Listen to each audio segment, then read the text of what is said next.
അനുദിന വിശുദ്ധർ മെയ് 23 വിശുദ്ധ ജൂലിയ. 439 ജൻസറി കാർത്തേജ് പിടിച്ചടക്കിയപ്പോൾ എവുസെബിയൂസ് എന്ന സിറിയൻ വ്യാപാരിക്ക് അടിമയായി വിൽക്കപ്പെട്ട ഒരു കുലീന കന്യകയാണ് ജൂലിയ. തൊഴിലില്ലാത്ത സമയമെല്ലാം ജൂലിയ പ്രസന്നമായി ക്ഷമാപൂർവ്വം പ്രാർത്ഥനയിലും ജ്ഞാനവായനയിലും മുഴുകിയിരുന്നു. ഞായറാഴ്ച ഒഴികെ എല്ലാ ദിവസങ്ങളിലും അവൾ ഉപവസിച്ചു.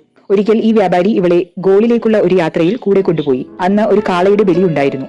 അതിൽ ഭാഗഭാക്കാകാതിരിക്കാൻ ജൂലിയ ആരാധനയിൽ പങ്കെടുത്തില്ല. ആ ദ്വീപിലെ ഗവർണർ ഫെലിക്സ് ആരാണ് ദേവന്മാരെ ഇപ്രകാരം നിന്ദിക്കുന്നതെന്ന് ചോദിച്ചപ്പോൾ അവൾ ഒരു ക്രിസ്തീയ വനിതയാണെന്ന് മറുപടി നൽകി. അവൾക്കു പകരമായി തന്റെ 4 വനിതാ അടിമകളെ നൽകാമെന്ന് ഗവർണർ പറഞ്ഞു.